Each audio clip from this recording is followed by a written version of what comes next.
So, when we talk about mission, I think most of us, we picture people heading off to, faraway places, totally different cultures. Right, that's the classic image. Crossing borders, sharing beliefs. Yeah, exactly.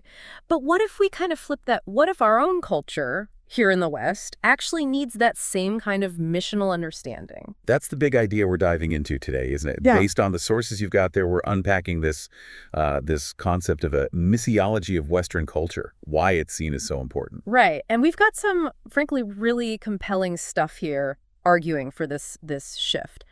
Our mission for this deep dive is, well, to get to the heart of why. Why is this necessary? It's interesting, actually. You can trace some of the roots back to the 19th century missionary movement. They're focused outwards, obviously, on non-Western cultures. Mm-hmm. But through that cross-cultural work, some started experiencing what got called the blessed reflex. Blessed reflex. Okay, Interesting. what's that about? Sounds intriguing. Well, the basic idea initially was that sending missionaries out would somehow benefit the churches back home in the West. It wasn't always super clear how, and the idea kind of faded a bit with, colonialism. Right. But the core insight stuck, that engaging with other cultures gives you a critical lens to look back at your own. So looking outward actually helps you understand yourself better. It was a bit of a surprise, I think. So encountering other ways of life made some missionaries go, hang on, what about our culture? Exactly that. They started noticing how let's say, the underlying beliefs and assumptions of Western culture could actually get in the way of the gospel message, undermine the church's witness. Mm-hmm. And that's even more true now globally. Churches in the majority world, they're mature, they have their own insights, and they're offering critiques back to the Western church. It's become a real two-way street, or at least it should be. Which brings us right to the urgency piece. Leslie Nivigan, who comes up a lot in these sources, he wasn't exactly subtle about it, was he? No, not at all. He flat out said that developing a missiology of Western culture is, and this is a quote, the most urgent task facing the universal church at this time. Wow. Yeah. That's a heavy statement. The most urgent task. It really is. So, okay, why? What makes it so critical right now? What are the driving forces behind that urgency?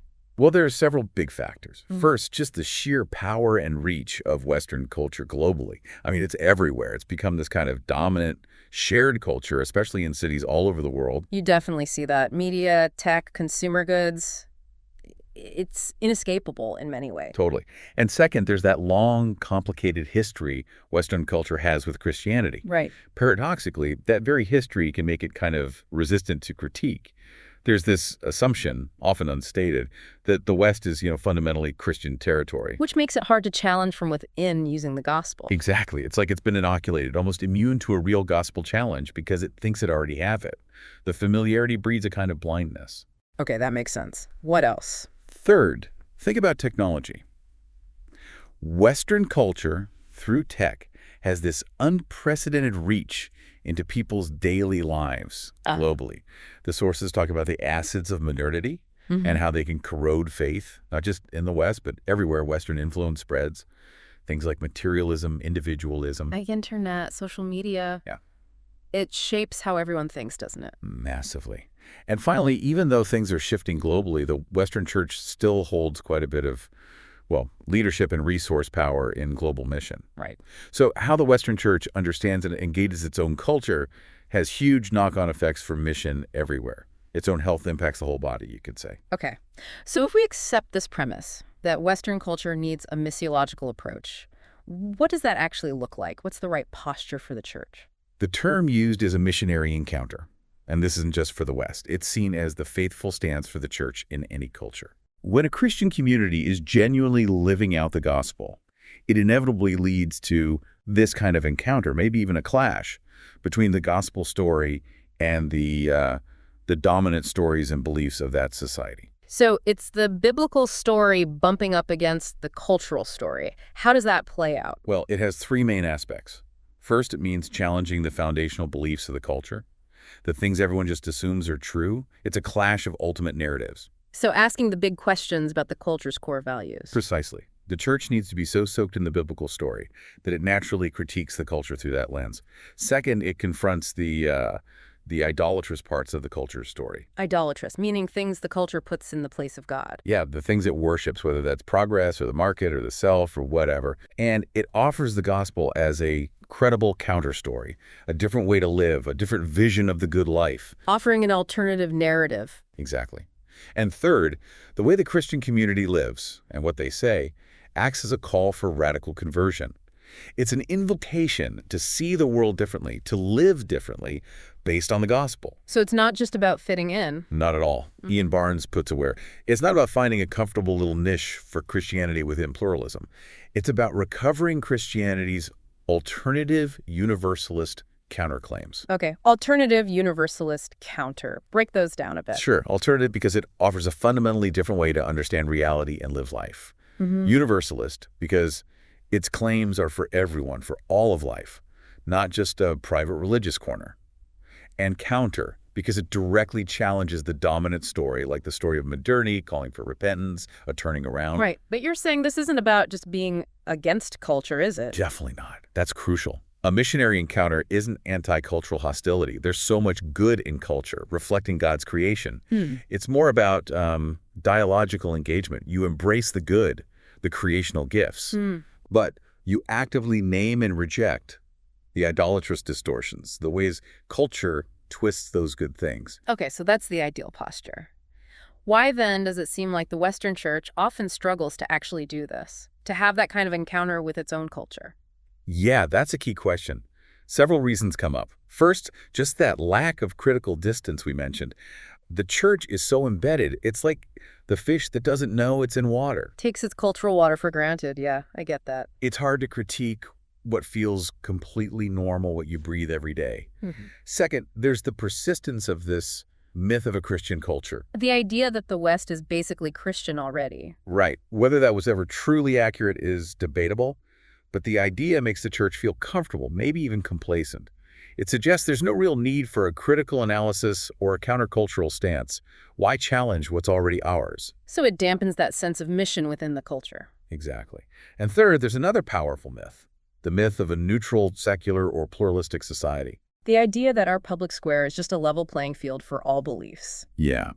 But this overlooks the fact that secularism, or humanism, itself has deeply religious roots and functions like a faith system. It has its own foundational beliefs about what's ultimate, what's real, what's good. So the idea of neutrality is not actually neutral. Pretty much. The sources argue this humanistic faith is actually quite potent and doesn't easily tolerate rivals that challenge its public dominance. It might offer tolerance, but often the price is that other faiths keep quiet in public and retreat to the private sphere. They get domesticated. Right. Newbegin tells that story about himself, how he realized he was kind of shaping Jesus to fit his own British cultural assumptions, much like he saw Hindus incorporating Jesus into their framework. It's that risk of syncretism, blending faiths in a way that dilutes the original message. That's a sobering point. Okay, so if the Western church needs to recover this missionary posture, what are the practical tasks involved? Where do we start? Well, Wilbur Shank outlines two really crucial tasks. First, nurturing an inward mission consciousness. Inward, meaning within the church itself. Yes, it's about the church, deeply understanding that mission isn't just an activity it does, but it's fundamental to its very identity, who the church is. It's about cultivating that awareness of being God's people sent into the world. So mission as identity, not just a department. Precisely. And the second task Shank highlights is fostering an outward mission consciousness. This means becoming self-critically aware of, as he puts it, the kingdom of the Western world, which is counterposed to the reign of God. Recognizing the tension, the potential conflict between the gospel and the culture's dominant values. Exactly. Seeing where the lines are drawn, where the clashes happen. Okay, inward and outward consciousness. Building on that, the sources seem to point to three main areas of work, right? Theological, ecclesiological, and cultural tasks. That's right. Those three flow from Shank's agenda. Let's take the theological one first. What does that involve? Liberating the gospel, I think was the phrase used. Yes, liberating the gospel. The core idea here is that the gospel message itself, its scope and power, has often been shrunk or distorted by being subtly adapted to fit Western cultural assumptions. How so? Well, maybe it gets reduced to just personal salvation or just private belief, losing its claim on public life, on all of creation. The task is to recover the full, robust biblical gospel. Okay, and how do we do that? The sources mentioned 5 threads. Yeah, 5 interrelated aspects of grabbing hold of the authentic good news again. First, seeing the gospel as public truth. Public truth, not just private opinion. Exactly. It's understanding that the gospel makes universal claims, valid for all people in all areas of life. It's not just one option on many in a pluralistic marketplace of ideas. So challenging that modern split between public facts and private values. Right. It pushes back against relativism, but also against a kind of conservative tendency to reduce the gospel to just a set of timeless ideas. The Bible's truth is found in a person, Jesus, and in historical events, his life, death, resurrection. Okay, public truth. What's second? Second is grasping the gospel as a true story.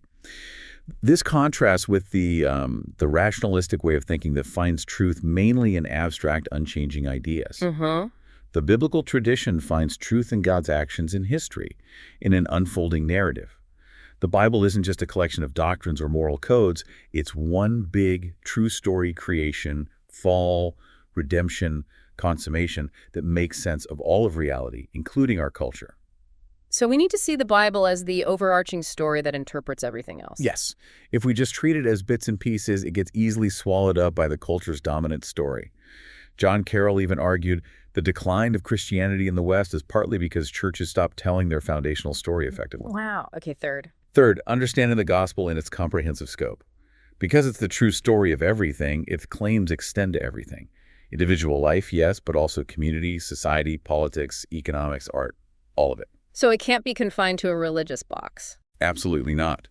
Richard Bauckham calls a Bible story a meta-narrative, a big story that shapes our whole identity and how we relate to God and the world. When we try to fit it into our culture's story, that's syncretism. Newbegin insists the gospel must clash with culture at points and call for that radical conversion, that rethinking of everything. Total worldview. Got it. Fourth. Fourth is the restorative nature of the gospel. It's not just about getting souls to heaven after they die. It's about God's plan to restore all things, human life, society, creation itself. So less escaping the world and more redeeming the world. Precisely. N.T. Wright makes a huge point of this. He says understanding God's plan for a new heavens and new earth, and our resurrection to be part of that, completely changes the church's mission now.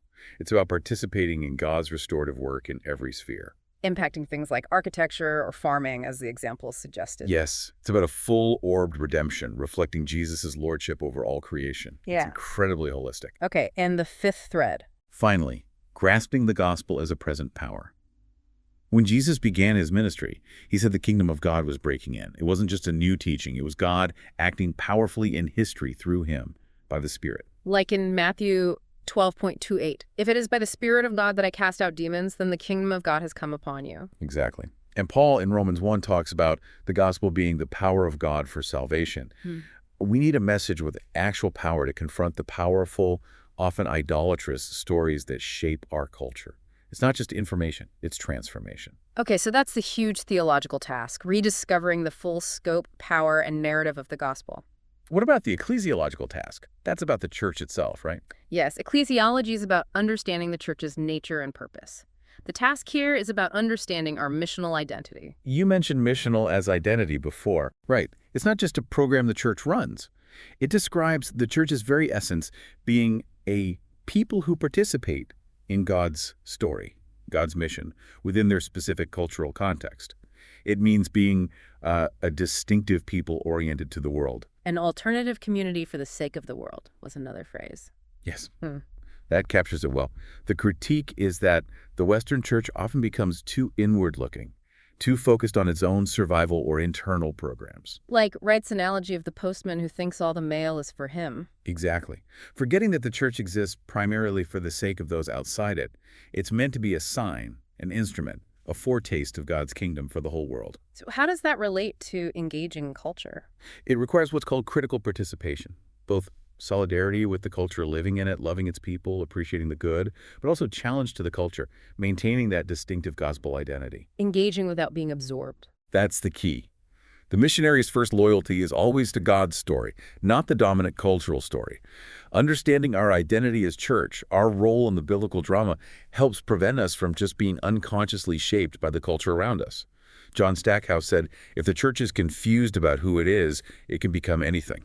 And part of this is recovering a critical edge, that countercultural dimension. Absolutely. Yeah. The argument is that during the long era of Christendom, that close alignment of church and Western society, the church often lost its critical distance, its redemptive tension with culture, as Hendrik Kramer called it. So we need both a yes and a no to culture. Right. A yes of participation in appreciating the good, and a no of separation from and rejection of idolatry. Kavanaugh's image of the Christian looking like a Martian in a consumer society kind of hits that point hard. And the danger in the West has been too much yes, leading to blending in, syncretism. That's Newbegin's concern, yeah. Walsh and Keesmaat even talk about needing an ethic of secession from the empire of consumerism. It highlights that tension. It sounds like a tough balance. It really is. And you see renewed interest now in approaches like liberation theology or Anabaptist perspectives, which strongly emphasize that critical, sometimes oppositional stance. It forces important questions about what genuine public engagement looks like. Which brings us to how the church should engage in the public square. David Bosch's models come in here. Yes, Bosch offers 5 models. He sets aside the Constantinian one, where church and state are basically fused, and also the pietist one. Why pietist? That's quite common in some circles. The critique of pietism is that it tends to be too individualistic, too focused on an otherworldly salvation, and creates a strong split between the sacred and the secular. Mission gets reduced mainly to evangelism, saving souls, and it neglects the gospel's call to transform all of culture. So it unintentionally reinforces that private religion idea. Right. Bosch warns against letting secular pressures push the church into only dealing with the narrowly religious bits of life. Okay, so if not Constantinian or pietist, what are the other options? Liberationist, Anabaptist, reformist. Exactly. These 3, in different ways, engage the full breadth of culture. The liberationist approach focuses on identifying and challenging oppressive structures, siding with the poor and marginalized, seeking liberation through direct confrontation. Okay. And Anabaptist. The Anabaptist approach emphasizes being a distinct counter-community, witnessing primarily through its alternative way of life. It's very critical of power structures and any fusion of church and state, seeing Christendom negatively. It stresses being the church as the primary form of mission. That sounds like it resonates with the need for a contrast community. It does, and it's gained influence, especially in North America, as people seek authentic community and a clearer countercultural identity. The question sometimes raised, though, is whether it fully equips believers for engagement within existing structures, given the church still has influence. Right, which leads to the reformist approach. Yes. The reformist tradition focuses on equipping Christians who have cultural influence in politics, business, arts, education to work faithfully within those spheres for renewal. It acknowledges idolatry, but believes in transforming structures from the inside. It's about loving involvement and critical participation. What are the dangers there? Sounds like it could easily slip back into just accommodating the culture. That's the main risk to domestication, losing the critical edge, maybe becoming nostalgic for a kind of Christendom. And liberationists often critique it for potentially overlooking or even siding with oppressive aspects of the status quo. So, no perfect model. Seems not. Each tradition highlights important biblical themes. Dean Fleming points out how the Bible itself offers different models. Romans 13 encourages positive, critical engagement with governing authorities, while Revelation 13 calls for radical resistance to a deeply idolatrous, persecuting power. So you need discernment for the context. Exactly. The argument is that while the West isn't fully the Revelation 13 situation for most Christians, the Romans 13 need for critical, redemptive participation remains vital. We likely need wisdom from all these traditions. Reformist for participation, Anabaptist liberationist for critique and resistance. And a key point here is about ordinary Christians, right? The laity. Hugely important.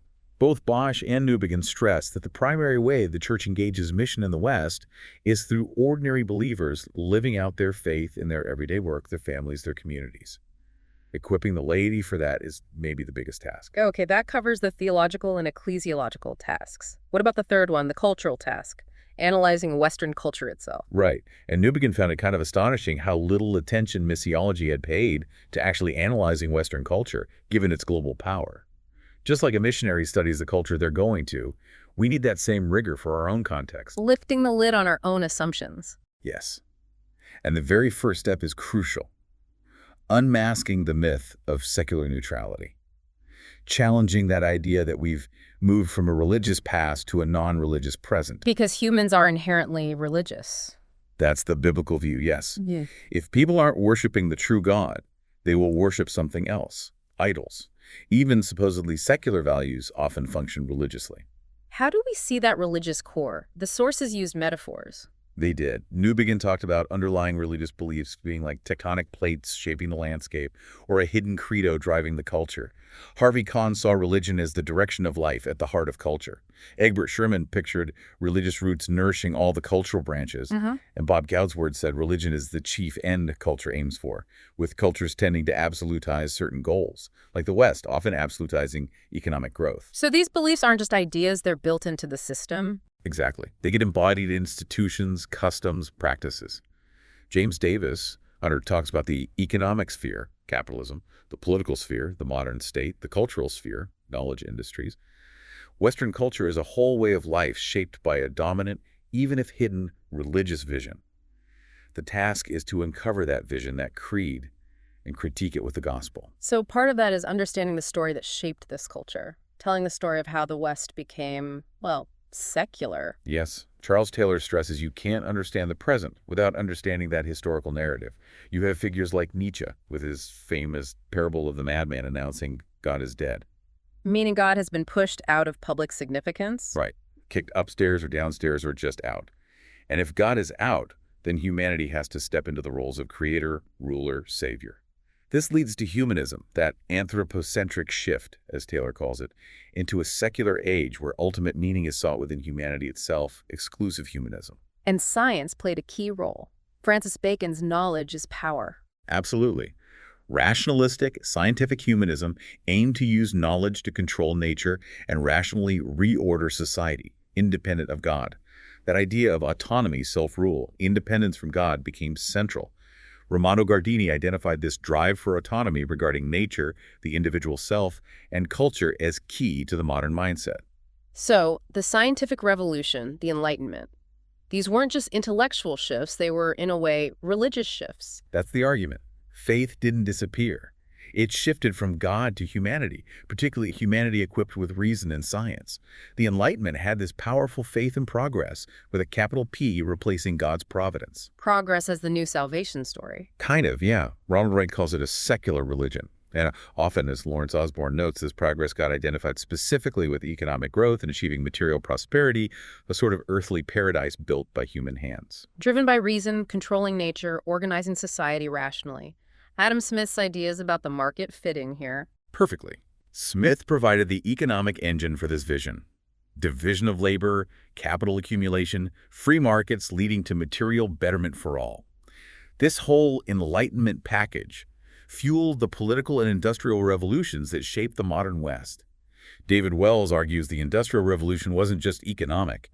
It created a whole new type of society built around industrial capitalism.